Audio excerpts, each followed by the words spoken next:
Assalamualaikum warahmatullahi wabarakatuh. Selamat pagi anak-anakku semuanya. Semoga kalian pagi hari ini selalu sehat dan dalam lindungan Allah Subhanahu wa taala. Ketemu lagi dengan Bu Is untuk pembelajaran IPA. Ya, anak-anakku semua, untuk pembelajaran IPA kali ini yaitu tentang perkembangbiakan hewan. Anak-anak tahu perkembangbiakan hewan itu apa aja? Nah, kita simak sama-sama ya. Perkembangbiakan hewan ada dua, yaitu secara kawin adalah generatif dan juga yang tidak kawin vegetatif. Nah, anak-anak semua tahu pada perkembangbiakan secara generatif ini adalah melalui proses perkawinan di mana terjadi peleburan sel kelamin jantan dengan sel kelamin betina. Nah, terjadi perkawinan antara induk jantan dan juga induk betina di mana terjadi perkawinan antara sel ovum dan juga dengan sperma.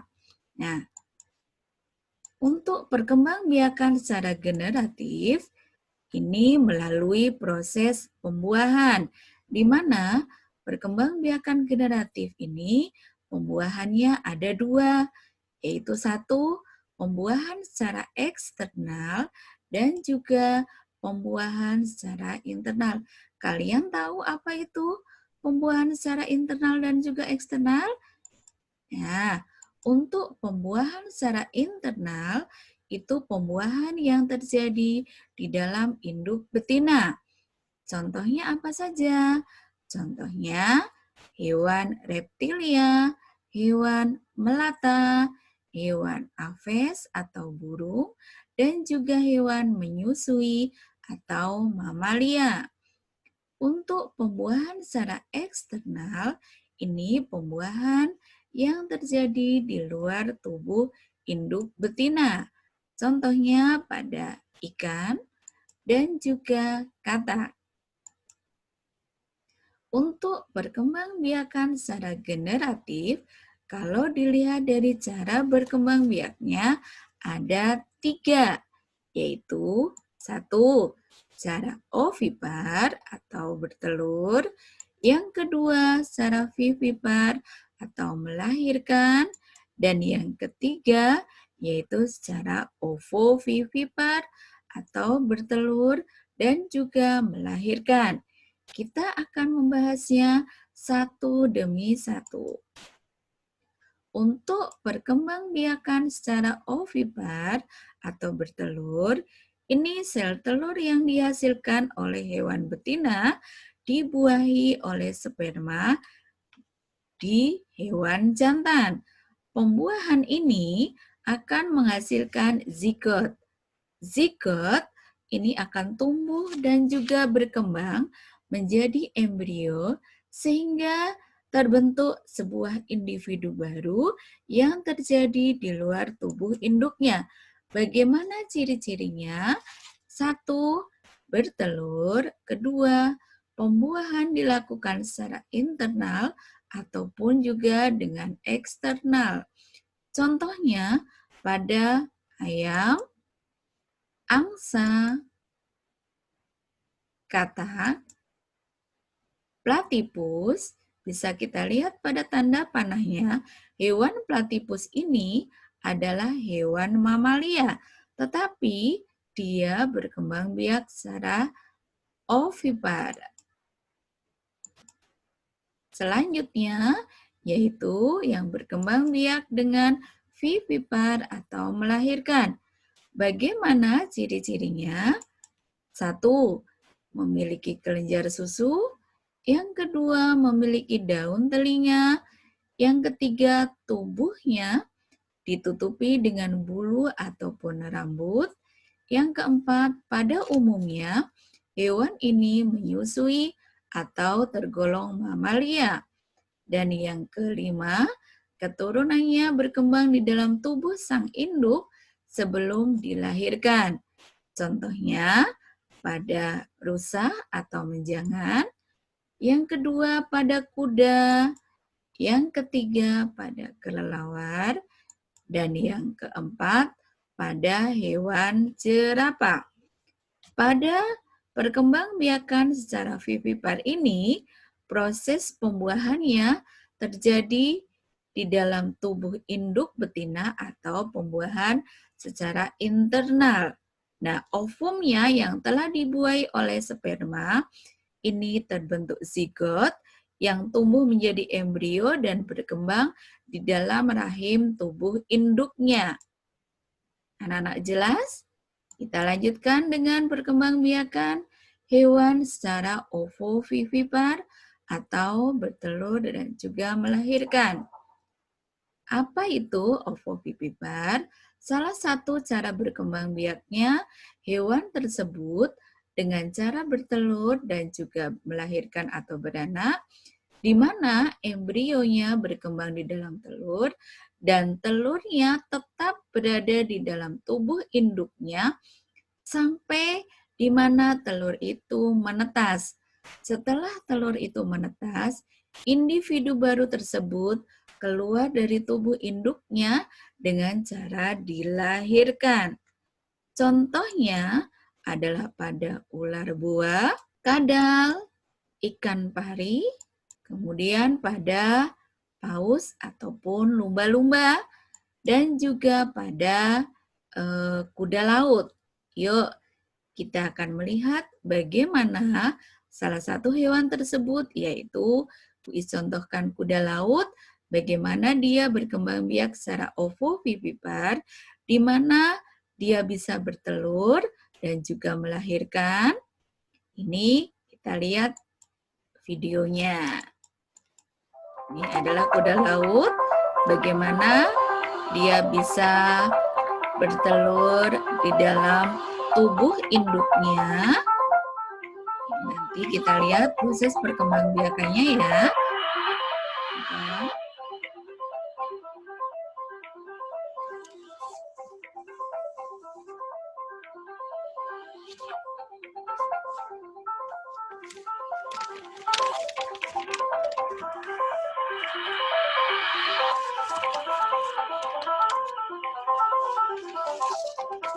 Ini setelah mengalami fertilisasi atau pembuahan, ini setelah 2 bulan, ini siap untuk dilahirkan. Kuda laut siap melahirkan nih, begitu banyaknya yang dilahirkan bayi dari kuda lautnya.